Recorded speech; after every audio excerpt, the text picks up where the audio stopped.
Welcome to our continuing series, Questions and Answers, from the works of Sri Aurobindo and the Mother. Flowers, Part 8. From Sri Aurobindo. Disciple, when I look into the tuberose flowers which are growing on our terrace, I sometimes see Sri Aurobindo's figure, and sometimes the Mother's, and sometimes both together. Sri Aurobindo. It is the flower of the new creation, so it is natural that you see us there. 6 November 1933. So too, again, this God-lover will seek after perfection, because perfection is the nature of the divine, and the more he grows into perfection, the more he feels the beloved manifest in his natural being. Or he will simply grow in perfection, like the blossoming of a flower, because the divine is in him, and the joy of the divine. And as that joy expands in him, soul and mind and life too expand naturally into their Godhead.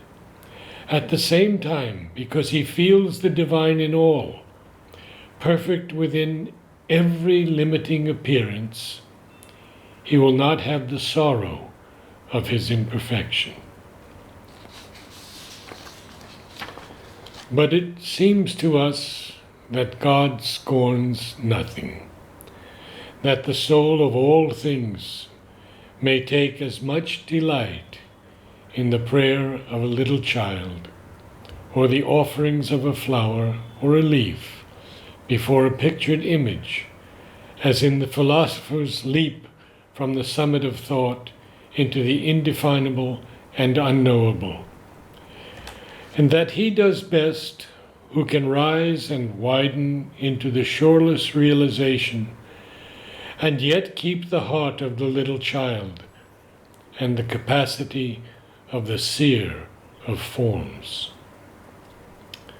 The presence of God is as complete in one small flower as in the whole measureless universe. It is the inner vision that is opened or opening in you. When that opens, the first thing that you see is colors or lights moving, or small or vague shapes or objects. Afterwards, flowers, etc. Then figures of people, scenes, landscapes, things happening, etc. Often by the power of this subtle vision, the sadhak can see the image of the divine he worships in his heart, and so feel more concretely the presence. From Savitri. Whence hast thou dawned, filling my spirit's days, brighter than summer, brighter than my flowers, into the lonely borders of my life?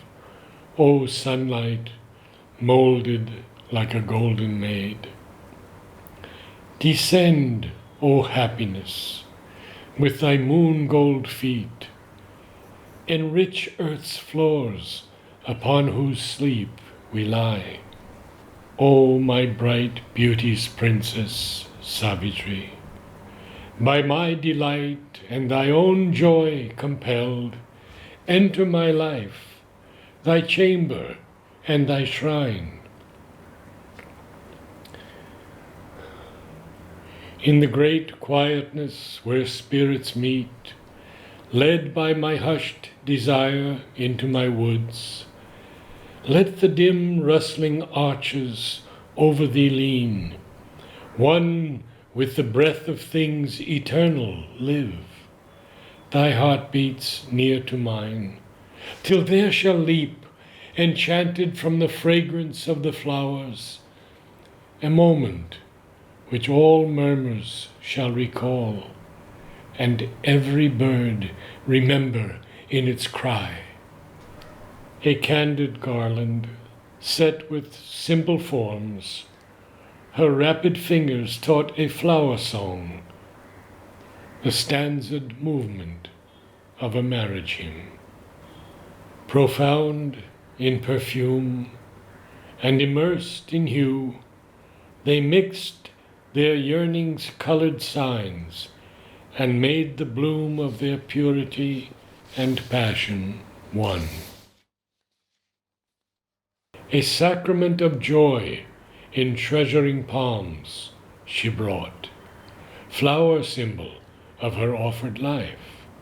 Then with raised hands that trembled a little now at the very closeness that her soul desired, this bond of sweetness, their bright union's sign, she laid on the bosom coveted by her love.